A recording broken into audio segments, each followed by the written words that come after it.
Good afternoon, everyone, and a warm welcome from sunny Edinburgh. Thanks, everybody, for joining. I hope you can all hear me okay.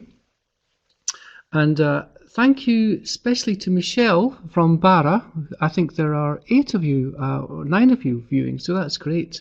And also to Michelle, I think is from, and Lucy, I think, from Greenwich University. So it's great to have schools and universities at different parts of the country. Okay. Thanks. So thumbs up, there's a little icon at the top. If you want to click on that, thumbs up to say that you can hear me, or just type in the box to say the sound's working okay, and we'll get started. Great, okay, that's great.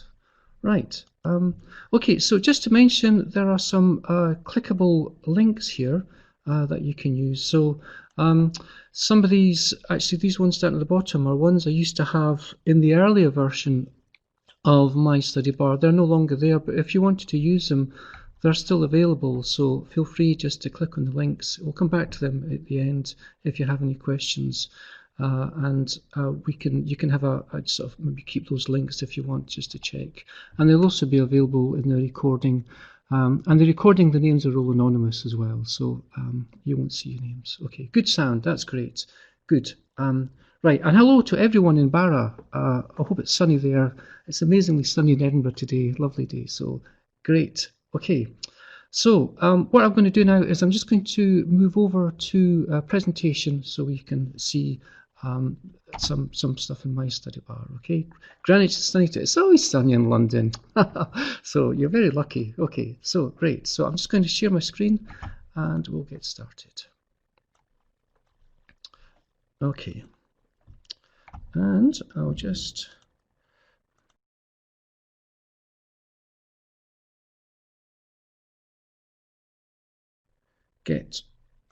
okay, great, so here we are. Okay, so welcome to the webinar on MyStudyBar, and we're going to look at the latest version, which is 4.1. If you're wondering what MyStudyBar is, you haven't heard of it before, basically it's a suite of portable window applications that have been assembled into one package, and the main emphasis is to really support learners with dyslexia, literacy difficulties. I should mention it only works on Windows. It won't work on a Mac or an iPad. I often get asked, does it work on a Mac? Does it work on an iPad? No, it doesn't. But if you are looking for some Mac apps, then what to do is check out the portable apps. I'll show you this page here. It's the OS portable application. So if you have a Mac and you're looking to look at some apps, this is the one to go to, okay? And the link's back on the front page. But I've just noticed here it's actually saying that it's no longer supported. So certainly if anything goes wrong, you won't get any support from them. But if you do have a Mac and you're looking for some apps, portable apps, that's the place to go. And there's not a great of sort of support type apps either. If you're looking for some other kinds of portable apps, then portableapps.com is the one to go. Download, everything's free, and there's some of the MyStudyBar apps are from portableapps.com, but you also get a nice kind of interface there as well. So that's all free to download too. So first thing to say is the good thing about MyStudyBar is you don't need to install it. All the apps are portable. So that's quite a good thing, especially when lots of systems are locked down. So that's, I would say, and what I can show you later on is how you can just maybe, if you don't want the full suite of apps, you can just take some of the apps out and use them independently. It's a free download, and here's the link at the top here, but again, it's on the front page, and we'll go back to the front page. So it's colescotland.org.uk/MyStudyBar, and that's it there. And you can see there's a download link and some information about MyStudyBar. And of course, there's Jackie Stewart, who has given us a bit of support, although I doubt he's ever used it.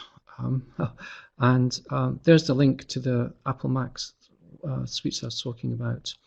Some information about how to install it and some of the features here as well. We'll be going through some of them, not all of them, just don't have time to go through all of them. And here's all the tutorials as well. So if you needing any support we're just a phone call or an email away, but also there's lots of support here in the form of YouTube videos and a Word format. So for every tutorial, there's either a Word document that you can go through or a YouTube. And I'm afraid it's my droning voice you have to listen to on the tutorials, but all that information is there. One of the things I won't be talking about today is Balabolka, and this is Balabolka here. And the reason why is my colleague, if I could just find it, Alan, did a Balabolka webinar about a month ago or so. And so if you go to the archive site, it's called Scotland Professional Learning Webinars. Just on the right hand side, we have all the archived webinars. So this is where this one will appear in a few days' time. And here it is here, Balabolka text-to-speech. So it's a brilliant text-to-speech program. So if you want to find out more about Balabolka and text-to-speech, check out Alan's webinar and you'll find more information about that as well. Okay, so I think one of the things to look at is I'll just show you my desktop. When you download MyStudyBar, the chances are it will appear like this in a sort of a zipped download folder. And if you want to unzip, I suppose, it's just a right click and then you can say extract all, and that will extract all the folders, okay? And then when you've done that, it should look something like this, okay? So these are the kind of files and folders that are in MyStudyBar, and you could copy that across to maybe a shared drive, or you could copy it across to your portable drive, a USB drive. It's very flexible in how you can use it. Now, I mentioned earlier on, one of the things you can do, if you go into Programs, double click into Programs, you can see here, this is where all the sort of apps are. So let's say you just wanted, after today, you thought, oh, I don't want the rest of it, I just want ATBar. Well, then you would just, I guess, I'm not going to do it just now because it will ruin my presentation, but I could just say copy. I'm just going to copy. I'll copy it onto the desktop, paste, and there it's in there, and then I could just click that to get it started. So that's just drag out those apps onto the desktop wherever you want them, and you can use them independently. Okay. So to get started, the one that you want to click to get started is MyStudyBar X's. So if we click on that, let's bring that up. And it should look something like this. So there are 1, 2, 3, 4, 5, 6 different sort of sections to MyStudyBar. And the idea is that it takes the learner from the planning phase through to reading, writing, some speech recognition, support with vision, and there's a whole lot of stuff in the extras one as well. So this will take you to the dyslexia section of the COL website, lots of good information there, and to the Scottish Voices Word Talk, which is free to everyone to download, and just some bits and pieces that you can do in the on your desktop as well. Okay, so lots of extras in there. Okay, so one of the things, a disadvantage about MyStudyBar is there isn't a minimize bar, so that's a bit of a pain, and it doesn't dock either. So it'd be great if you could just dock and it stayed there. So if it gets a bit too intrusive, you just have to maybe move it out the side or to the side. So that's a bit of a pain, but maybe in the next development we might hopefully get that going. Okay. So let's look at some of the apps. I'll look at, first of all, the planning section and hopefully give you some hints and tips if you haven't used any of these apps before. So when you click on, there's a little sort of drop-down menu. And the first one I'm going to do is we're going to look at Xmind, and then I'm going to look at the guide. Okay, so Xmind is basically a mind mapping program.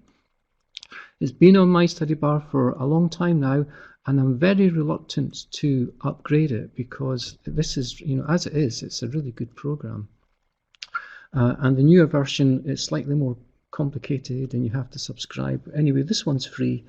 And I should mention that all the apps, I've had permission from everyone to use them and distribute them. So there's no problem about you using them in school or universities or college, because these are all free to use.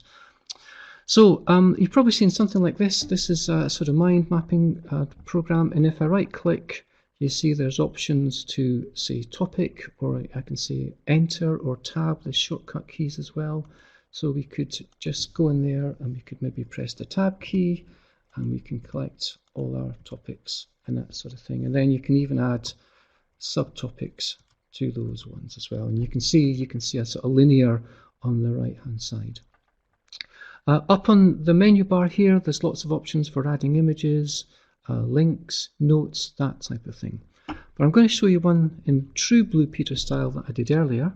And this is okay, so here's one that I did earlier, and you can see it's very colourful, it's very flexible, you can move all these things about, it's easy to colour coordinate them. This is the properties box just down here on the right hand side, so you can colour coordinate each of them. You can add images. It comes also with these little icons as well, so you can make it quite colourful. So it's great, and you can change the background colour as well. So it's really, really good. I mean, I would say it's just as good as some of the paid ones that you get. You can also add hyperlinks. So if I click on a hyperlink, hopefully that should just bring it into the side of the browser. So if you're wanting to do a bit of research, maybe take some text from something, then you can do that and pop it into the Mindmap as well. It's also got a notes, so there's an option for writing in notes. So you add in notes, and you can just, sort of maybe just pad out some of your ideas that you've got. So there you go. That's Xmind for you. Now, one of the shortcomings of this free version is that a lot of the paid for versions is that you can export it. So you can maybe export it into Word. So the idea is that pupils or students, you often hear them say, I know what I want to say, but I can't get it down on paper. Well, that kind of visual mind mapping is a great way to do that you can get your thoughts and your ideas down on paper. So once you've done your planning, you might want to export that into Word or PowerPoint. Now this one doesn't do that, but I'm going to show you a way around it. So let's say we've got our mind map and we're going to export it because we want to carry on our planning, we want to extend our ideas and our work. So we could save it, and we would just save it as an Xmind file, which I've done earlier on, or we could export it. So if I click on to export, okay, now this is in one of the video tutorials, so if you miss it, just go back to the video tutorials and you can find it. So you can see there isn't an option there for, it's just an image or HTML, so that's not very, very good. But I'm going to click on HTML for this one, and I'm going to say next. So I've clicked on HTML, and I'm going to say next. And now I can say, well, how do I want my mind map to appear? Well, I actually want it with an overview picture, and I want all these contents because I want to see what that's there, okay? And I'm going to browse, and I'm going to stick it to my desktop. Okay, so I'm going to stick it to my desktop and say save, okay? And now you can see it's located a place to my desktop, and it's given it a name, what is dyslexia, and it's saving it as the file HTML. But all we need to do now is just backspace, get rid of that HTML, and type in doc, or which is short for Word document. So now we're going to export it to a Word document. So if I say finish, I'll say yes, okay, off it goes, and hopefully, okay, there we go. Okay, so there's my Word document. You might just have to see that's just gone off the page a bit, but now I've got my Word document, and if I scroll down, you can see I've got all the information there. There's the links that were there as well. I've got it nicely organized, and it should also have the notes somewhere. Yet there's the notes that we had in as well. So now we've got a good start to our essay writing. So any pupils or anybody who really struggles with that basic, that's a good way of getting started. Okay, so that's Xmind.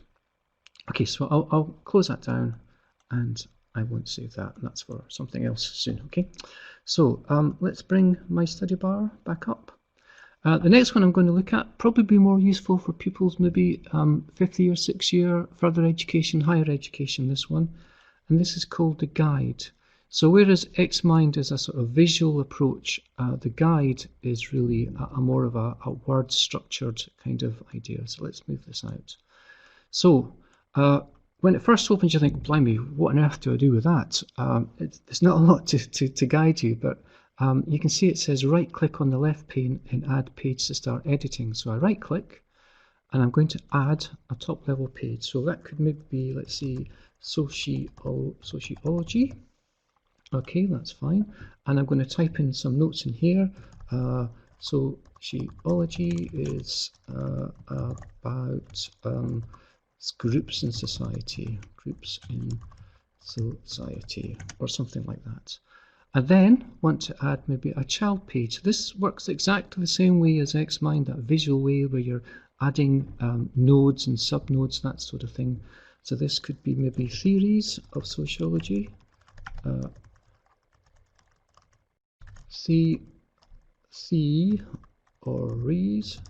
of sociology, and then in there we could put in, say, feminism, Marxism, interactionism. Sorry about the spelling mistakes, folks. Interactionism. Okay, so for an idea, and it builds up. But again, I've got one that I've prepared for you. Okay, so this is more of an extended one. So here's one I've saved. I'll say no to that. Okay, so now you get a good idea as I click down that information. So you're just getting kind of bullet points down for your ideas. So another way of planning, just getting short ideas, bullet points. But the great thing about the plan is now, once you've got those ideas down, if we go to File and Export, okay, I'm going to export this as a Word document. Well, it saves it as an RTF file. I'll say Save to my desktop, and we'll say yes. And we'll close this down now. I don't see that anymore. And here's the RTF that I saved it as. So now, in my Word document, here we go. And look how nicely it does it. It's used proper heading styles. You've got your there's bullet points in there, subtopics, so it's a great way to get started. So Xmind is a very visual way of planning, and the guide is a very sort of text-oriented way of getting ideas down. So either or, you can use them. Okay, so far so good. So let's bring up MyStudyBar. Here it is again. And let's look at some of the apps in the reading page. So I'm going to bring up, let's see, a Word document. No, I'm not. I'm going to bring up a web page. That's what I'm going to do. I'm going to bring up a web page, if I can find one down here. And here we go. And let's see, you've got one. Okay, so here's an example of one, it's a web page. And what I'm going to do, first of all, into reading, I'm going to use what's called TBar. So if I click on TBar, and what TBar does, it just puts a sort of an overlay over the text. So let's go flick through them, and you can see the different sort of how it looks on these pages. So if a pupil struggles with that white background on black text, then you can just add an overlay. If I right click onto TBar, and you can see controls, if you go into controls now, what you can do is you can adjust it. So if that saturation is too much, you can make it very saturated, or you can make it slightly lighter. And the same thing, I've got a sort of PDF here as well. Let's bring up the PDF, because it's certainly more, you can see that's much more sort of orientated with where you've got the dark background there. So now let's say done, and you can change the color. Let's go back into controls. Let's say we want a purple or a rose color, and again you can just suit that to make, you know, for students' preferences.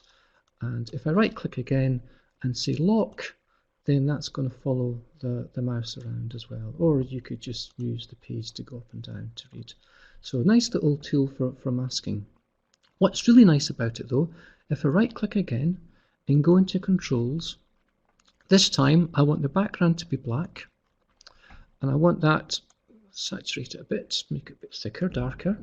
In line options, I want to change this from one line. Okay, so now you can see what I've got. I've made this maybe blue or white or whatever. So now I can say done, and now I can darken the outsides and just focus on the line that I want to read. And again, we can just say lock, move that around or up, or we can move the page. Or we could go into controls again, or we could even change the width of the bar as well. So you can change the width of the bar and of the height. So you can do those things again. So great tool, TBar. You can use that on internet pages, PDFs, Word, wherever. Okay, so I'll just exit from there. Another one which is really popular as well is this one here. It's just a reading bar really that goes over the text. So you can see I can just place that over the text, and we see right click, and we can maybe change the width of it. Let's go width. It's 100%. So you can make it, and also you can say height. So if you may be wanting 2 lines of text in, you can do that as well, and just play about with it until. So I'm just right clicking, and you can change the color as well. So yeah, lots of good useful tools in Exit. Okay, the other one in reading, it's a great tool actually I've added, and this is called ATBar, and thanks to the folks down in Southampton University for this. It's a great free reader. So let's bring up ATBar. And one of the things it has, you can see straight away, is it has a color filter. So it has lots of color filters, but I'm just going to switch that off for just now. And the way that ATBar works, well, it's a text reader. So by, let's see, grabbing some text, highlighting some text, and you have to copy it to the clipboard. So on this one, I'm going to press Control and C on my keyboard. So Control and C to copy. And now if I press play. What a lot of hairy-faced men are around nowadays. When a man grows hair all over his face, it is impossible to tell what he really looks like. Okay, so we can do that. We can maybe get another bit of text and do the same thing. What a lot of hairy-faced men are around nowadays. When a man grows hair all over his face, it is impossible to tell what he really looks like. Okay, so notice it's actually just repeated what was read last time, and that's a problem with a lot of text readers on PDFs, is that the kind of information is stored in the clipboard. So this is a good thing about ATBar, is that you can just clear that, and then if we play that again, so let's just clear that text and just clear the text again, and Control and C to copy, and perhaps that's why he does it. He'd rather you didn't know. Then there's the problem of washing. Okay, so that's where it's just reading straight from the document, but it has this other nice feature in here. If we just go into settings, and what we can now do is have a display window, and you can set all the different colors, that sort of thing. You can, again, if you've got the Scottish voices or other voices, you can choose a voice. If the pupil's maybe understanding the text needs to be slowed down, you can slow the voice down so it's a bit slower.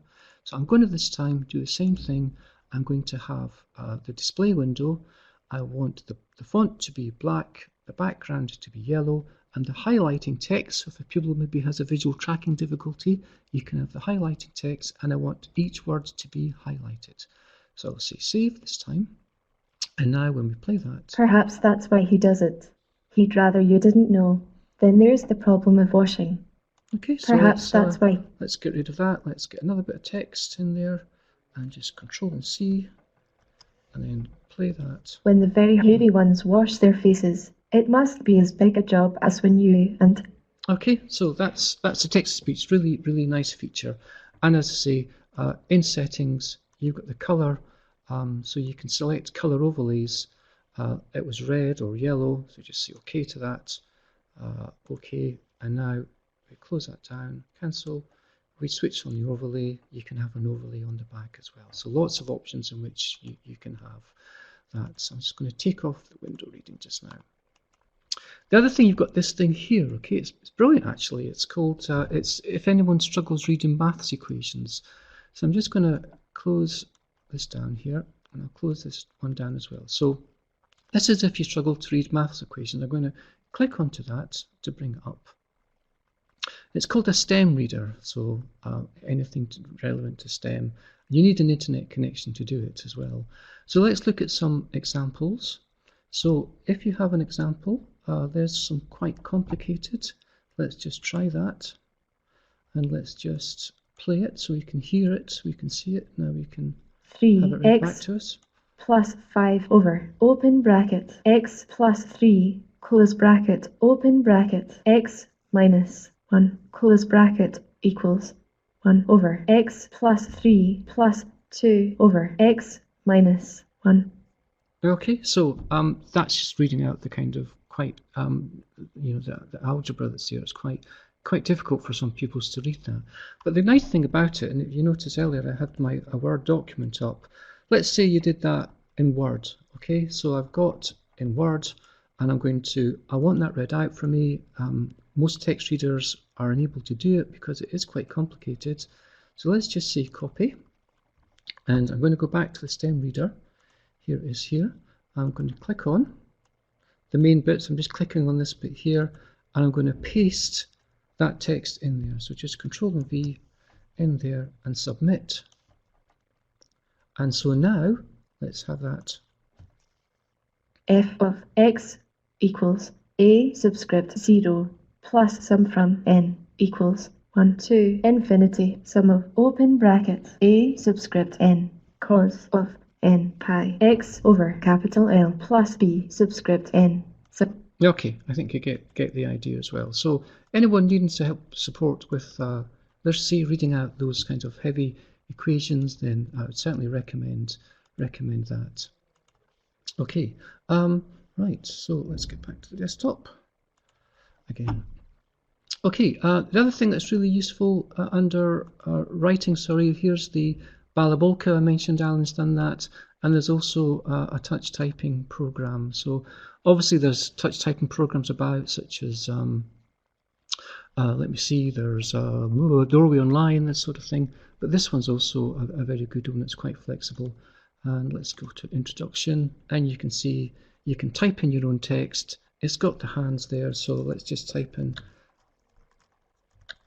the space Kelpies.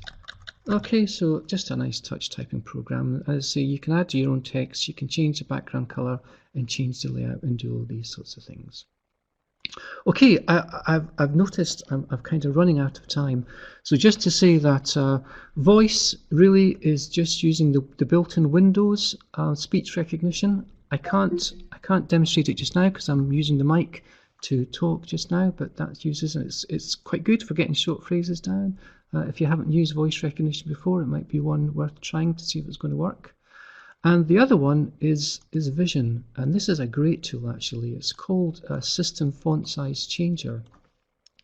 I can't demonstrate this because you have to log out and log back in again to make the changes, but I wrote a blog article about it, and this is it here. This is it here, and you hopefully can get an idea of how it works. So here's the word bar, for example, before.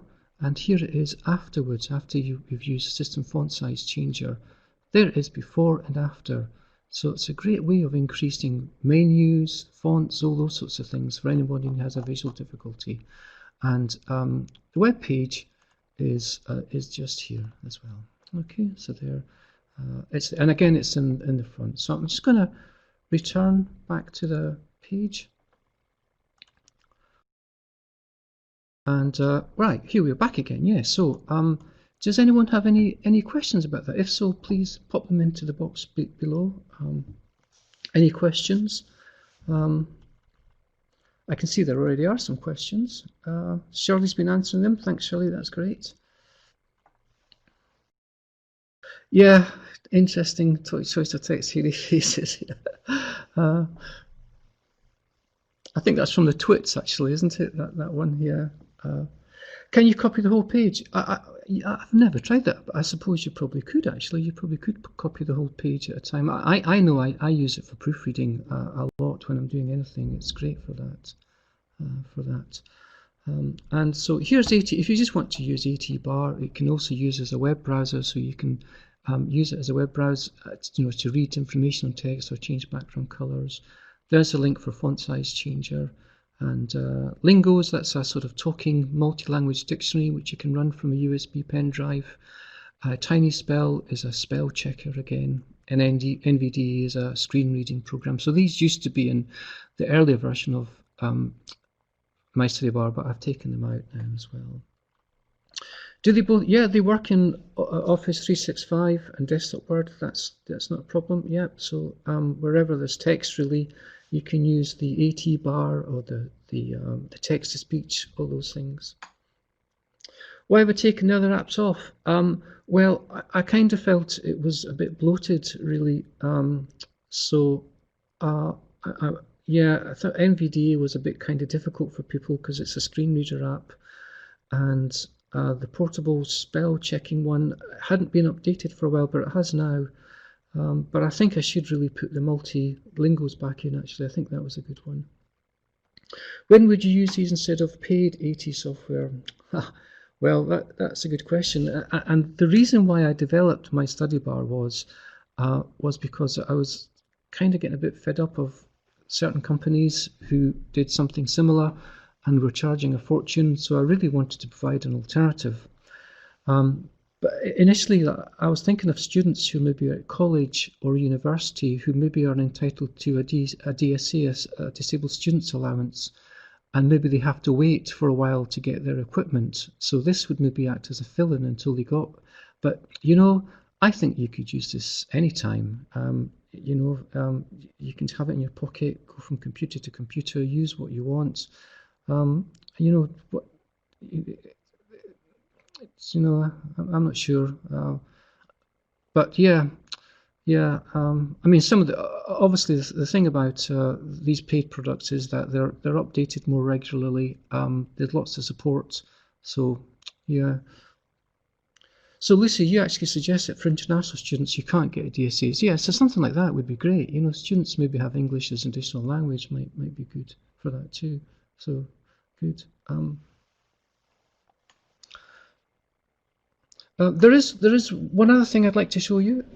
Hopefully I've got it on my laptop. I just need to share my screen. I've taken it off because it stopped working, but now it works again. So I'm quite keen to put it on, and it's called Sonar. And I'll just quickly show you before we finish, okay, because I know we're a bit out of time. But if I just go back into share my screen again and share, and we'll take this off. And here it is here, Sonar. Let's close this down. So I'll just pop it there. So if I click on Sonar, and let's do Sonar XE. So this is a sort of a, you get this message, but just ignore that. So let's go to, let's see, it's like a tracking device really. So let's bring up. So if you're needing, there you go, it just helps you to sort of track the mouse as you're going around. And just at the bottom on the system tray, if I right click on settings, you can change it to a rectangle, you can make it thicker, that sort of thing. So you make it quite thick, you can change the colour to however you want it and say OK. And then when you stop using it, like a lot of the programs on MyStudyBar default down to the system tray. So if you want to close something down, you normally have to go to the system tray, right click and say exit.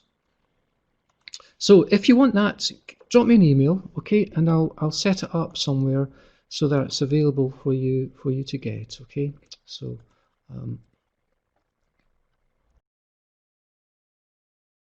can MyStudyBar be used off Google Drive? I don't know actually. To be sure, I don't know. Sorry, Sharpner, I can't answer that one. I've never tried it. I suppose, you know, if you wanted to use things like for Google Docs, for example, it should read the text in Google Docs, or you could use the, you know, the ATBar or the masking tools. I think. Try it out, yeah, please do. Well, folks, just to say that this will be available as a recording if you want to have a look at it again, or tell your friends about it, and just say thanks to everyone. We've got 34 participants and 10 in Barra watching, so that's fantastic. So thanks very much. Okay, thanks Lucy, thanks, I'm glad it was helpful. And as I say, download it and get in touch if you want Sonar. And thanks everyone. Okay, enjoy the rest of the lovely evening. Okay, thanks then. See you folks. Bye.